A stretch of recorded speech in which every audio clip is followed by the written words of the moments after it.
Hi everybody, thank you so much for joining me. Today I am going to bring you guys a review that was requested by a lovely subscriber, Carmen. This one is for you. She had asked me about the Wet n Wild brushes and if I thought that they were any good. And I actually have not seen any of them in my local drugstores, so I decided to order them online.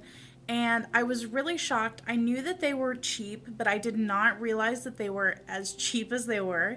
So I picked up 6 of them, and for all 6 brushes, I believe I paid around $16, which is just crazy. Even for drugstore makeup brushes, that is dirt cheap. So I picked up 4 face brushes and then 2 eye brushes. That way I could kind of get a good feel for the line and see if they were really any good or not. So the brushes that I picked up, the 4 face ones, are the powder brush, which looks like this. And then we have the flat top brush, the contour brush, and then the blush brush. And then the 2 eye brushes are just a large overall shadow brush and then a crease blending brush. Now, the first thing I'm going to talk about is the overall design of them. So they are a white brush, all over white, with then just pink on the very tips of the bristles. Now, if you do see here, it has a little divot in the handle, which I do like. You can either put your thumb in it or you could put your finger in it like this, and it's kind of an ergonomic way to hold it. I do appreciate that they did that. It's not something that I've really seen in a lot of other brushes. Definitely none of the other ones that I own have anything like that. So I do like that they put that in here.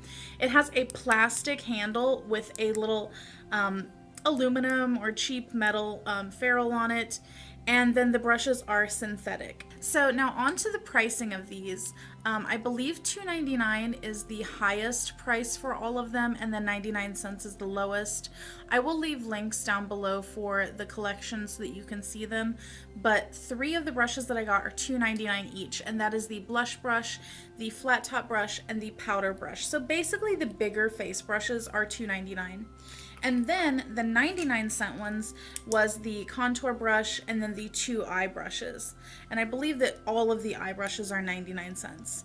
So it's like 99 cents for a brush? Are you kidding me? Is this for real? I kind of had to know if they were any good after seeing those prices. So let's get into how the brushes actually performed. Now, 3 of the brushes that I have did shed a little bit. It did get better after I washed them the first time.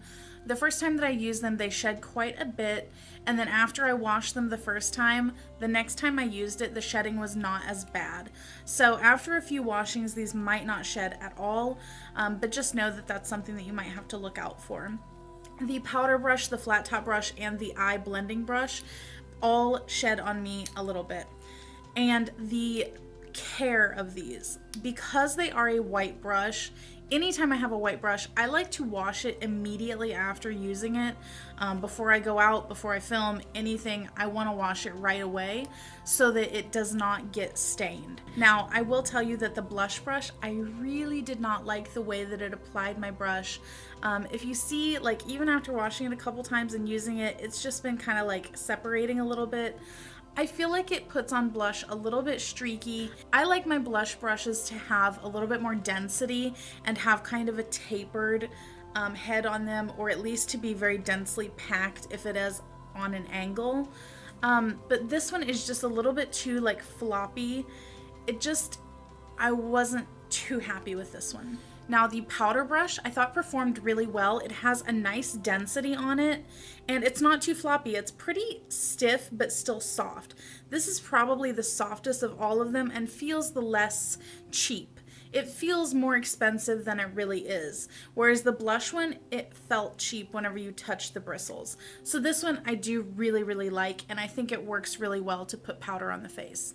And the flat top brush I did use for foundation, liquid foundation, and this I thought worked really well also. It kind of rivaled some of my other flat top brushes. The Milani one is my favorite, and I thought that this performed very, very similarly to that, and it does have a nice density to it, and the bristles are still a little bit soft and a little bit stiff, so it's perfect for putting on those cream and liquid products. The contour brush I was also really excited to try, and this one I thought did pretty good. I do feel like it's a little bit wide for my taste for contouring. I do like my contour brushes to be a little bit like that so that I can really control where I'm putting that product. But I know a lot of people do like these angled ones, and if you lay it on its side and kind of don't get too crazy with it, you can definitely get a good chiseled out contour with it. And the bristles are really soft on this. Now on to the eye brushes.